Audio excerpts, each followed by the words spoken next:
अस्सलामुअलैकुम दोस्तों, आज मैं इस लेक्चर में आप सबको बताऊंगा कि किस तरह हम स्कैनफ को यूज़ करते हैं और क्यों यूज़ करते हैं। सबसे पहले ऊपर लिखा हुआ है कि आपने एक प्रोग्राम लिखना है जिसमें आप प्रिंट करें नेम और एज। मगर हमने इस तरह नहीं लिख देना कि करेक्टर नेम ये है, इंट एज ये है, हमने बताना नहीं है। हम चाहते हैं कि वो खुद ब खुद यानी कि वहाँ पे पूछे। मीन्स के जैसे ही मैं प्रोग्राम रन करूँ तो वो के एंटर योर नेम और यहाँ पर एक कर्सर ब्लिंक करता हुआ दिखाई, मीन्स के इस तरह, मीन्स के ये स्पेस है और इधर कर्सर ब्लिंक करता हुआ दिखाई दे। और जैसे ही मैं यहाँ पर कोई टेक्स्ट लिखूँ, मीन्स के कोई नेम वगैरह लिखूँ और उसके बाद जैसे ही मैं एंटर की दबाऊँ तो साथ ही न्यू लाइन में शो हो एंटर योर एज, और यहाँ पर भी उसी तरह कर्सर ब्लिंक करे जैसे ऊपर कर रहा था। और जब मैं यहाँ पे कोई एज लिख दूँ तो जब उसके बाद मैं एंटर की दबाऊँ तो वो कहे कि आपका प्रोग्राम जो है वो टर्मिनेट कर गया है। तो अब इसे किस तरह लिखेंगे? बहुत ईजी है। मीन्स के हम चाहते हैं कि हम अपनी मर्जी से कोई भी नेम प्रिंट करवाएं जब हमारा प्रोग्राम रन हो जाए। तो सबसे पहले तो मैंने आपको तरीका बता दिया। ये देखिए, एंटर योर नेम जो है बिल्कुल एज इट इज़ शो होना चाहिए। तो हम नीचे लिखेंगे प्रिंट एफ और प्रिंट एफ में लिख देंगे एंटर योर नेम, और नेक्स्ट लाइन में मैं स्कैनफ लिखूंगा, मीन्स के यूं। अब उसने हमें दो चीजें कहा था, एक तो उसने नेम कहा था और उसने एक एज कहा था। याद रहे कि जब हम स्कैनफ यूज करते हैं तब हम वेरिएबल को डिक्लेयर करवाते हैं, इनिशियलाइज नहीं करवाते। इनिशियलाइज का मतलब होता है वैल्यू असाइन करना, डिक्लेयर का मतलब होता है सिर्फ डिक्लेयर करवाना, वैल्यू ना देना। तो जब हम स्कैनफ यूज करेंगे तो हम वेरिएबल डिक्लेरेशन करेंगे। मैंने करेक्टर नेम इसी वजह से दिया है क्योंकि नेम जो होता है वो करेक्टर्स में होता है। जैसा कि किसी का नाम जो है वो 1 2 3 4 नहीं होगा, जो भी नाम होगा, अली होगा, अब्दुल्ला होगा, यानी वो करेक्टर्स में होगा, वो डिजिट्स में नहीं होगा। इसी तरह एज होगी वो डिजिट में होगी, जैसे कि 1 2 7 वट एवर, यानी कि उसकी एज कोई इंटीजर टाइप होगी। तो इस वजह से मैंने एज को इंट डाटा टाइप दिया है। अब सबसे पहले मैंने क्या लिखा था, एंटर योर नेम।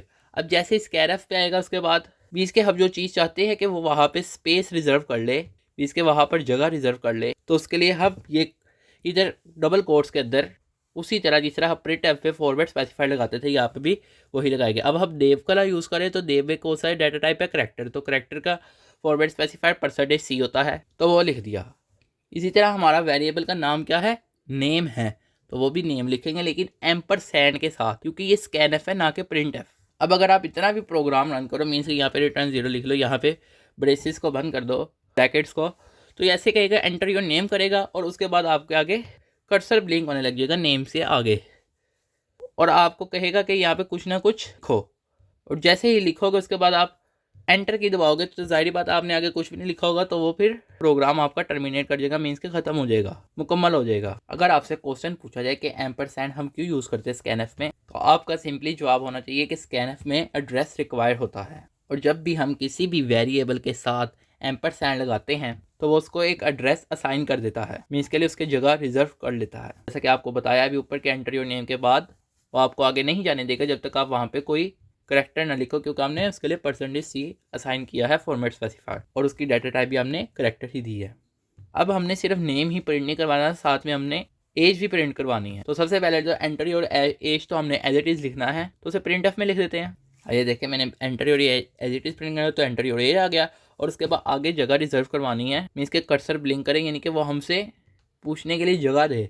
तो फिर उसके लिए हमने स्कैनफ लगाया और %d और आगे %एज, मीन्स के हमने ये डबल कोट्स के अंदर %d लगाना है, यानी कि फॉर्मेट स्पेसिफाइड लगाना है, और इधर हमने एम्परसैंड वाले साइन के साथ जो हमने वेरिएबल दिया है वो लिखना है यहाँ पर, मीन्स के वेरिएबल का नाम लिखना है, वेरिएबल लिखना है, और उसके बाद आगे सिंपली रिटर्न 0। अब अगर मैं आपसे एक सवाल पूछूं कि अगर मैं रिटर्न 0 के बाद कोई और आगे कुछ लिखूं, प्रिंट एफ या स्कैनफ लिखूं, मीन्स के फ़र्ज़ करें इसे भी आगे कर लेते हैं मज़ीद, लेकिन रिटर्न 0 और इसके दरमियान मज़ीद कुछ और लिखूं, तो क्या वो शो करेगा? तो वो शो नहीं करेगा, क्योंकि मैंने आपको बताया भी था पहले लेक्चर में कि रिटर्न 0 का मतलब होता है कि प्रोग्राम टर्मिनेट कर गया है। मीन्स के इसके आगे जो भी चीज़ लिखी होगी वो एग्जीक्यूट नहीं होगी, सिर्फ वही हिस्सा एग्जीक्यूट होगा जो इस ब्रैकेट और रिटर्न 0 के दरमियान में है। मीन्स के ये चीज़ें होंगी, यही चीज़ें प्रोसेस करेंगी और यही एग्जीक्यूट करेंगी जो कि प्रिंटफ या स्कैनफ में होंगी।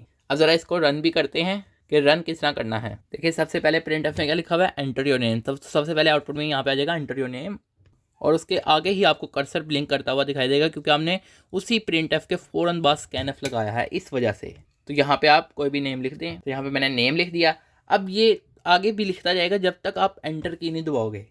जैसे ही आप एंटर की दबाओगे तो वो स्कैनफ के बाद आगे वाला जो हिस्सा है वो प्रिंट होगा।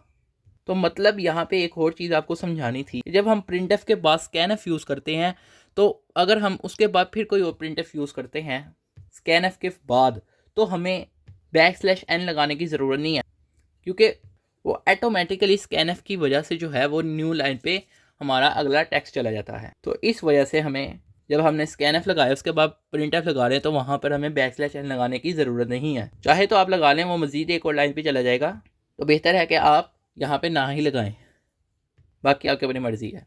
तो अब साथ ही जैसे ही आप एंटर की दबाएंगे यहाँ के बाद, तो वो आगे ये वाला टेक्स्ट साथ ही शो करा देगा, एंटर योर एज। और उसके बाद जैसे ही आपने आगे scanf लगाया हुआ है तो यहाँ पे फिर कर्सर ब्लिंक करेगा और आपको कहेगा यहाँ पे यानी एज प्रिंट करवाओ। यहाँ पे आप कोई भी एज लिख दें, तो यहाँ पर जैसे ही आप एज लिखेंगे उसके बाद जब आप एंटर की दबाओगे तो आपको यहाँ पे मैसेज आएगा कि आपका प्रोग्राम जो है वो टर्मिनेट कर गया है, क्योंकि उसके फ़ौरन बाद क्या है, रिटर्न 0।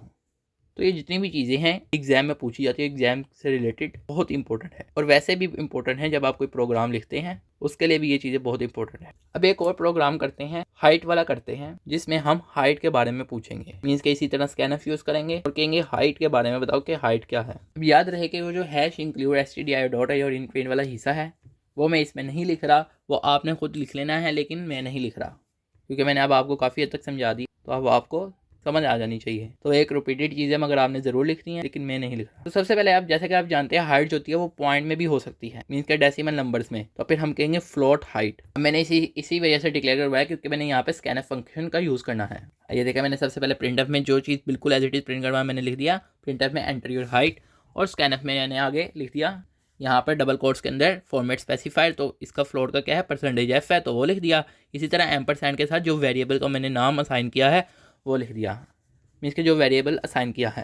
अब मैंने यहाँ पर आगे रिटर्न 0 रख दिया क्योंकि मैंने अब प्रोग्राम को टर्मिनेट करना है, और उसके बाद आगे ये वाला ब्रैकेट लगा दी। अब आउटपुट में क्या शो करेगा, जो printf में लिखा है वो शो करेगा। क्या लिखा हुआ है, एंटर योर हाइट, तो यहाँ पे एंटर योर हाइट आएगा।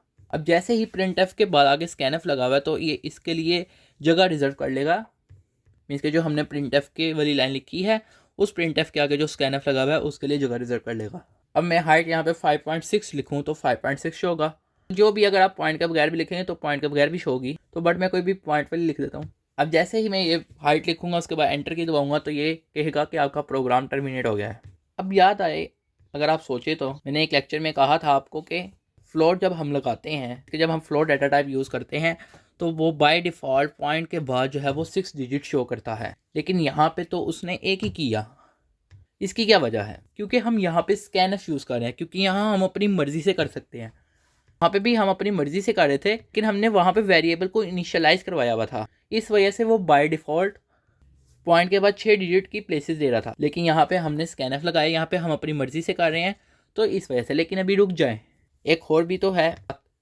अगर हम वेरिएबल को इनिशियलाइज़ करवाएं और फिर उसे यहाँ पे आउटपुट में शो कराएं, तो तब भी तो कोई ऐसी चीज़ होनी चाहिए जिसके बाद वो पॉइंट के बाद हमारी मर्ज़ी की डेसिमल प्लेसेस तक डिजिट शो कराए। अगर हम वेरिएबल को इनिशियलाइज करवा लेते हैं, मींस कि हम scanf यूज़ नहीं कर रहे, तो फिर उसके लिए क्या तरीका होगा, तो वो भी बहुत आसान है, वो भी समझ लें, वो बहुत ज़रूरी है। इस वजह से लेक्चर को स्किप ना करना और एंड तक वॉच करना। याद रहे कि जब हम printf में फॉर्मेट स्पेसिफाइड लगाते हैं, मीन्स का डबल कोट्स के अंदर, तो अगर हम फ्लोट डाटा टाइप यूज़ कर रहे हैं तो हम नॉर्मली सिर्फ इस तरह करते हैं, % और f लगाते हैं, बी में कोई स्पेस नहीं रखते। लेकिन अगर हम चाहते हैं कि हम अपनी मर्ज़ी से चाहें कि पॉइंट के बाद इतनी डिजिट शो कराए, तो हम क्या करेंगे कि % लगाएंगे, उसके बाद पॉइंट लगाएंगे, और उसके बाद जितने डिजिट तक चाहते हैं पॉइंट के बाद उतने नंबर लिखेंगे। याद रहे कि ये 6 या 6 से कम होने चाहिए, वैसे तो 6 भी नहीं होने चाहिए, 6 से कम होने चाहिए, क्योंकि वो बाय डिफ़ॉल्ट 6 तो शो करेगा। लेकिन अगर हम 6 से कम चाहते हैं तभी हम ये यूज़ करेंगे। तो पॉइंट के बाद मैं चाहता हूँ कि 2 डिजिट शो कराएं, तो मैं ऐसे पॉइंट और 2f लिखूंगा। अब इसको प्रोग्राम में यूज़ भी करके देख लेते हैं, इसकी कोई एग्जांपल देख लेते हैं ताकि आपको सही और मुकम्मल समझ आए। अब मैंने इस प्रोग्राम में भी वही किया, #include लिखा, तो आप खुद लिख लेना। तो यहाँ पे मैंने सबसे पहले लिखा फ्लोट एरिया इज इक्वल है, मैंने कोई भी उसको एरिया दे दिया, पॉइंट में देना है, जारी बात है क्योंकि फ्लोट डाटा टाइप यूज़ कर रहे हैं। और उसके बाद मैंने कहा कि printf में क्या लिख दिया, एरिया इज़ %f, यानी कि एरिया, यानी कि अब ये एरिया शो करेगा जो हमने उसकी वैल्यू असाइन की है वो वाला। लेकिन मैंने आपको कहा था कि हम चाहते हैं कि ये पॉइंट के बाद 2 डिजिट शो कराए, क्योंकि यहाँ पे पॉइंट के बाद 2 हैं, तो आप ज़रूरी नहीं कि अगर 2 ही हैं तो 2 ही करने हैं, अपनी मर्ज़ी से कुछ भी कर सकते हैं। आप 3 भी कर सकते हैं, 4 भी कर सकते हैं, आपका जितना दिल करता है उतना कर सकते हैं, बट 6 से कम। तो आप यहाँ पे क्या लिखेंगे, एरिया इज़ % और फिर .2f, डॉट यानी कि पॉइंट। तो इसकी आउटपुट कैसे शो होगी वो भी देख लें। एरिया इज़ लिखाएगा और उसके बाद परसेंटेज पॉइंट ऑफ है, यानी कि ये जो एरिया हमने दिया है वो यहाँ पे लिखेगा, और वो पॉइंट के बाद कितने डिजिट लिखेगा वो ये डिसाइड करेगा। तो पॉइंट के बाद कितना लिखा हुआ है, 2 लिखा हुआ है, मतलब कि 2 डेसिमल प्लेसेस तक बस शो करेगा, मीन्स के यूँ। आई होप आपको ये लेक्चर समझ आया होगा। अगर आप चाहते हैं कि मैं मज़ीद आगे इस लैंग्वेज के बारे में पढ़ाऊँ तो कमेंट सेक्शन में यस कहें, यस लिखें। तो इंशाल्लाह फिर मैं मज़ीद इसी तरह की इन्फॉर्मेटिव वीडियोज़ आपके लिए बनाता रहूँगा।